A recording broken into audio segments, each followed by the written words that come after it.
پہلے تو میں نے مسلمانوں کے اخلاق سنے تھے، اب تو میں نے دیکھ بھی لیے۔ پر یہ بتا جب 12,000 آیا تھا جان کیوں نہیں چھڑائی؟ تو حضرت چارہ کاٹتے کاٹتے رو پڑے، فرمانے لگے تو نہیں نہ جانتا یہ بیٹیاں سانجی ہوتی ہیں، پتہ نہیں نا؟ میرے رسول پاک نے تو حاتم تائی کی بیٹی کے سر پہ کپڑا رکھ کے کہا تھا بیٹیاں برابر ہوتی ہیں، تو یہ نہیں پتا جب اس کی 6 بیٹیوں کی شادی ہوئی ہے میرے اندر روحانیت کتنی بڑی ہے۔ فرمایا پھر 12,000 آیا ہے تو 2-4 بچیاں پھر گئی ہیں، تجھے نہیں پتا میں اندر سے راضی کتنا ہوں، میں تیری نوکری کرتا رہوں گا، پتہ نہیں اللہ کتنی بیٹیوں کو بیاہ دے گا۔ اتنا رویا وہ عیسائی کے پیروں میں بیٹھ گیا، کہنے لگا بابا میں نے تیری مخالفت کی ہے پر تیرے قریب آ کے پتہ چلا ہے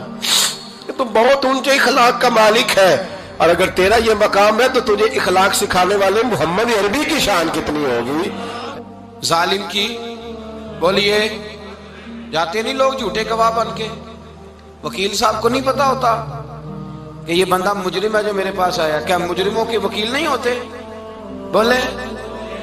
تو اس کو پتہ نہیں ہوتا وکیل صاحب کو کہ یہ صاحب مجرم ہے، میرے پاس مقدمہ لے کے آئے،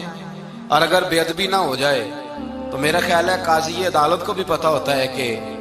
مجرم کون ہے اور مظلوم۔ میرے نبی پاک صلی اللہ علیہ وسلم نے اس قدر زیادہ سختی فرمائی اس مسئلے میں، فرمایا جس کو پتا تھا کہ فلاں آدمی ظالم ہے، ظلم کر رہا، پھر وہ ظالم کا گواہ بنا یا اس نے ظالم کی مدد کی، کتنی کی؟ شارحین لکھتے ہیں چاہے اس نے ایک جملہ بول کے کی، چاہے ایک، سارے بولیے، چاہے ایک غریب کو اس نے ظلم کیا تو کہتے ہیں علاج یہ سی، چاہے ایک جملہ بول کے کی، شارحین اس حدیث کی شرح میں لکھتے ہیں ایک جملہ بول کے چاہے مدد کی، جس بندے نے کسی ظالم کی مدد کی کسی مقدمے میں یا کسی صورت میں اور اسے پتا تھا یہ ظالم ہے، میرے نبی پاک صلی اللہ تعالی علیہ وسلم فرماتے ہیں اگر اس نے مدد کی، ابھی ظالم کی بات نہیں ہو رہی، ظالم کے مددگار کی بات ہو رہی، اگر کسی نے ظالم کی مدد کی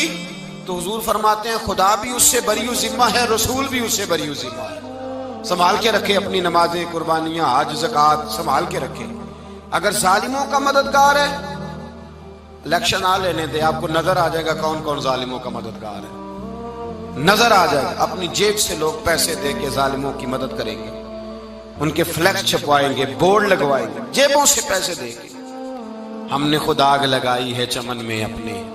بے سبب گردشی ایام کو الزام نہ دو، ہم نے خود نور کا ظلمت سے کیا ہے سودا، کر کے توہین سحر شام کو الزام نہ دو۔ ظالموں کے مددگار میدان میں آ گئے، یہ چھوٹا لفظ نہیں، میرے حبیب پاک صلی اللہ علیہ وسلم نے فرمایا جو ظالم کا مددگار ہے سن لے جو سجن کے ساتھ کچہری جاتا ہے، وہ یاد رکھے جو دوست کا گواہ بنتا ہے، وہ یاد رکھے جو کہتا ہے میں مانگی گیا تھا، مجھے بلایا گیا تھا قبضہ چھڑانے کے لیے کسی غریب بیوہ کی جائیداد پہ، کب وہ سن لے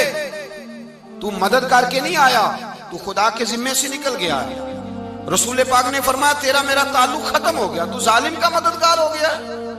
پھر تو کہتا میں بے چین ہوں، میں بے قرار ہوں، میں آزمائش کا شکار ہوں، پلٹ کے دیکھ تو صحیح تیرا گناہ کتنا بڑا ہے۔ میرے نبی پاک صلی اللہ علیہ وسلم کا ایک اور فرمان سن لیں، ابن ماجہ ابو داؤد میں موجود ہے، اس حدیث کو آپ نے یاد کر لینا ہے، کر لیں گے انشاءاللہ، سارے کہیے انشاءاللہ، کر لیں گے یاد۔ حضور صلی اللہ علیہ وسلم نے فرمایا اگر تو ظالم کی مدد کرے گا نا، یہ لفظ دل کی تختی پہ لکھ لینا، یہ مکافات عمل ہے، مکافات عمل دنیا، ادھر کرو گے تو ادھر بھرو گے۔ فرمایا اگر تو کسی ظالم کی مدد کرے گا، سن لے حضور کا فرمان ہے، اگر تو ابن ماجہ ابو داؤد سیاہ میں موجود ہے، فرمایا اگر تو کسی ظالم کی مدد کرے گا تو رب تعالیٰ مرنے سے پہلے تیرے اوپر بھی ظالم کو مسلط کر دے گا، تیرے اوپر بھی ایک دفعہ ظلم ضرور ہوگا اگر تو ظالم کی، وہ کسی صورت میں بھی ہو سکتا ہے، کسی صورت میں بھی تیرا بیٹا ہی اٹھ کے ظلم کر دے گا، تو الجھ جائے گا، کسی نہ کسی جگہ تیرے لیے تباہی کا سامان ہوگا، تیرے اوپر ظلم ہوگا، اس لیے کہ تو ظالموں کا مددگار ہے۔ چاہیے یہ تھا کہ تو مظلوم کی مدد کرتا، انسانی ایمانی یقین کا فریضہ سر انجام دیتا، تو ظالموں کا مددگار ہو گیا۔ ٹٹول کے دیکھ لیں، رزلٹ نکال کے دیکھ لیں، ہمارے زمانے میں ظالموں کے مددگار زیادہ ہیں، اتنی لمبی زبانیں نکال کے ظالموں کی مدد کرتے ہیں، بڑے بڑے کالم نویس اللہ نے انہیں قدرت دی لکھنے کی، تو اپنا قلم ظالموں کی مدد میں خرچ کرتے ہیں۔ وہ لوگ جن کو اللہ تبارک و تعالیٰ نے قدرت دی، ہمت دی، طاقت دی، کچھ لوگ ان کے حلقہ احباب میں، وہ اپنے لوگوں کو استعمال کر کے ظالموں کی مدد کرتے ہیں، ظالموں کی مدد کرتے ہیں۔ میرے نبی کریم سید عالم نور مجسم صلی اللہ علیہ وسلم نے فرمایا، اگر تو نے ظالم کی مدد کی تو جب تک تو توبہ نہیں کرے گا رب تجھ سے ناراض ہی رہے گا۔ اللہ تجھ سے، او بھائی جس سے رب بھی ناراض ہو گیا، نہ کھانا نہ پینا نہ سونا نہ جاگنا نہ نیند، پھر تیری ہر چیز تیرے لیے آزمائش ہو جائے گی، پھر تیرا سایہ بھی تیرے لیے خوف کا سامان بنے گا، پھر زندگی جیتی جاگتی لاش بن جائے گی، تو اپنے کندھوں پر اپنی میت اٹھائے پھرے گا جب تو ظالم کا مددگار ہوگا۔ اور نبی پاک صلی اللہ علیہ وسلم نے فرمایا ظالموں کا مددگار بھی ظالم ہوتا ہے، ظالموں کا مددگار بھی، سارے بولے ظالموں کا مددگار بھی نہیں، کو نہیں، آپ سارے نہیں بولے، ایک دفعہ بولے ظالموں کا مددگار بھی، پکی بات ہے، ظالموں کا مددگار بھی۔ اللہ اکبر، جس کا یارانہ ہو، جس کا دوستانہ ہو، جو کہے میں نے نا اس کو اوکھے ویلے کے لیے ظالم کو یاد رکھا ہوا ہے۔ کبھی مشکل میں رکھے نہیں ہوئے لوگوں نے ظالم دوست، کہتے میں نے رکھے ہوئے ہیں، بلکہ ہمارے دیہات میں تو کہتے ہیں میں نے بازو بنائے ہوئے ہیں۔ کس کو بازو بنا لیا؟ ظالم بھی کبھی بازو ہوتا ہے، جو ظلم کی تلوار لیے میدان میں کھڑا ہے۔